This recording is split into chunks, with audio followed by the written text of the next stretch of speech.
Kapag galing sa hirap, mas matapang sa buhay.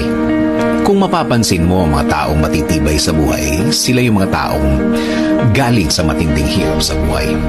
Mga naranasang grabe sa bigat ang mga problema na kung mararanasan sa buhay ng isang simpleng tao, susuko at susuko talaga. Aayaw at aayaw talaga. Bigla na lang titigil at tatanggapin na lang ang nangyari. Pero ang mga taong nag-decide na dumiretso lang sa buhay, sila yung matitibay na. Sila yung na-shape ang pagkatao dahil sa tindi ng hirap ng buhay o kaya sa tindi ng hirap ng sitwasyon. Talagang ang mga darating sa buhay nila sa future ay parang wala na lang. Tama, manggaling na sila sa pinakamahirap, pinakamatindi. Oo naman, nasa kanila ang desisyon kung ayaw na nila. Pero, ano ang pakinabang kung ayaw na sila? Sa bandang huli, sila ang talo. Sabi nga nila, bahala na si Lord. Malalakas ang faith ng mga taong ito. Pinanggalingan na nila yan. Kaya alam na nila na hindi naman talaga magtatagal ang sitwasyon nila. Sa mga nagdaan, napatunayan na nila na gagaan ang lahat. Lalo na kung sukuan time. Isinusuko nila lahat sa Diyos. Pwede naman talaga yun. Dahil kung sila lang yan, wala. Hindi nila kakayanin. Hindi nila matitiis ang lahat. Kaya dapat may laging aasahan. Kailangan may laging kakapitan. Kung malalaman mo ang buong kwento nila, hindi lang iisa ang kwento nila. Marami na.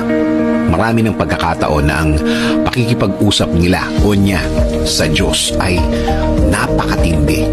Minsan pa nga, naiiyak pa yan. Naluluha. Dahil oo naman, hindi lang siya apektado sa sitwasyon niya.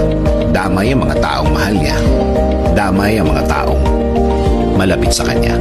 Kaya kung magdasal siya, isinasama na niya lahat para panglahatan ang blessings na gusto niyang dumating. Kung titingnan mo ang buhay niya, maayos to. Kasi may guidance galing sa taas. Kapag naman isinuko na niya ang lahat, may direksyon na tayong makukuha sa Diyos. May gagawin na siya. Makikita mo at gagaan na ang lahat. Huwag mawalan ng loob. Huwag mawalan ng pag-asa. Aayos at aayos ang lahat. Basta kumapit. Basta maniwala.